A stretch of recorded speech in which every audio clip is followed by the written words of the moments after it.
Alright guys, welcome to the video. So today I'm going to be showing you guys some clips from a recently I hit my 1 rep max on squats. I hit 455 and you guys will see that, but if you guys want to see that right now, then head over to my Instagram. I'll have it linked below, but I'm actually going to save that single clip for a video that I'm making later when I'm compiling all the singles from this entire week, because you know I'm maxing out bench, squat, and deadlift. So I'll have all of the training besides the 455, but I did get it.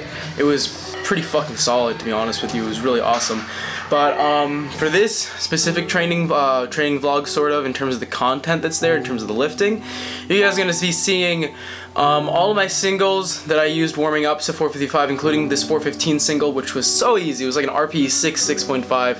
You're also going to be seeing some stuff from my friend George, who's on the powerlifting team at Rutgers also, and he is really strong. His squat is really good, guys. He was warming up with me, and he's a 74, by the way, so he's a lighter weight class than me, and he hit 430 for like an RPE 7, something like that. But you guys will be seeing that, and then we did some volume afterwards. Really cake. But I wanted to talk to you guys today. I think I talked in an earlier video, the last one, about you know, kind of talking about using lower RPE training, and I kind of want to build upon that. And I feel like a lot of people always ask me, if you guys follow my Instagram, you'll see it firsthand, but you'll see it on my YouTube too. A lot of the training that I do for squat, bench, or deadlift, I very rarely ever go above 5 reps. So like for squat and deadlift at least, I don't think I ever really go over 5 reps. And then for bench, the maximum that I ever go is 6 reps. And you know, with accessory work, that's a different story, but a lot of people ask me why I don't use high rep sets on my main movement, like, you know, why I don't do sets of 7 or 8 or whatever with squats, same with deadlift, stuff like that. And just so you guys know, it's a perfectly valid thing to do. Like, it's more than valid, it's very common to use, for instance, sets of 7, sets of 8 when you're in your building phase in the off season. And it's a great way to get volume. It's an absolutely awesome way. It's way faster than the way I do it, because for me, you guys will see that the majority of my volume, it'll be sets of 3 or sets of 5. So for instance, I do a 10 by 3, and it's 30 total reps. And if you guys are a little skeptical, try out a 10 by 3, and you know, if you don't feel even slightly sore at all, or if you don't feel wrecked, to be honest with you, then just let me know, and I guess you're a special case. But 10 by 3s and anything of that nature, it is a shit ton of total volume, guys, because it's 30 total reps, so it's the same equivalent of doing a 3 by 10 in terms of what you're getting out of it, in terms of the amount of reps. But for me, the reason why I prefer, for instance, things like 10 by 3s or sets of 5, stuff like that, is because for me at least, I feel that I'm getting more out of it for specifically my sport while still doing good volume, because I am noticing really good hypertrophy gains from doing these 10 by 3s, these sets of 5, you know, whatever it would be, 5 by 4s, 7 by 3s, all that stuff. I'm noticing a lot of gains from it. And the thing is that the overall factor is that, guys, like, a lot of people don't like remember this. It's a very, very simple principle, but it's just that volume is relative. So like, if you're someone who is really used to doing like sets of 8 all day, if you, like, let's say for some reason if you're doing like German volume training and you're doing 10 by 10s, then suddenly bumping down to like a 5 by 5 isn't that much volume for you. It's literally a quarter of the volume that you were doing before. You're doing 25 reps as opposed to 100 reps. But if you're someone who, like me, has always been used to doing, you know, for squat and deadlift, I always was doing sets of 5 and sets of 3. Jumping to a 10 by 3 and doing 30 total reps now is something I've never actually technically done before while training the way that I have been.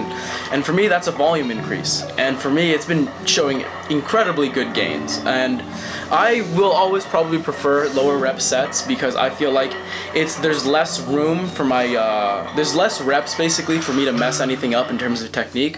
And at the same time, I can use a heavier weight. So for instance, 30 total reps with 355 is the amount of volume that I'm going to write below. It's that number, as opposed to 30 total reps if you do it 3 by 10. Let's say if I use 355 for the 10 by 3, it would have been what I showed you. If I use, let's say, kind of hard to come up with a number because I've never done a 3x10 on squats, to be honest with you. But let's be really conservative and say I did my 3x10 on squats with 275, or even like, let's say 285, 295. Let's settle on 295 so we're not like jumping all over the place. Let's say I did a 3x10 with 295, 30 total reps, then it would be the volume below. As you guys can see, that is a big difference. In terms of the amount of total volume in pounds, or whatever weight, it's, I'm gaining a lot more out of the 10x3 than the 3x10. So like, for instance, if I'm doing like my 10x3 on deadlifts, 30 total reps at 405, that is like what? Like that's over 12,000 pounds of total volume. That is a lot of volume, guys, and it is working really well.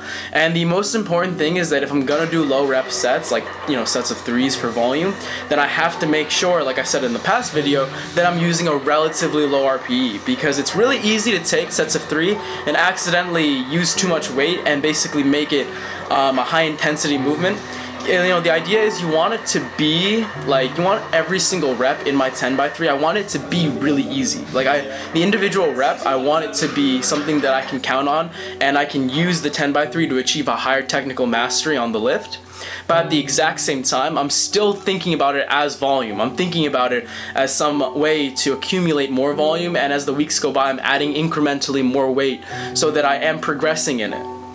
But that's the way I've been doing it, guys. I have like, my programming, there's a lot of different rep sets that I do, or sorry, like sets and reps, but all of them are around the, I'd say 3 to 5, 3 to 6 rep range, and it just depends on how many sets I'm doing, and that's how I basically balance my volume. It's what works for me. A lot of people prefer higher rep training, and I think if you do prefer it, then it's awesome. I just personally don't like cardio squats. For me, cardio squats feel like if I go over 6, 7 reps, I start feeling like I'm doing cardio. I'm not a big fan of it. I really do enjoy just kind of dialing down each individual set, and I feel like with less reps, I can really focus on each set one by one, and I get more out of it. But that's just me, guys.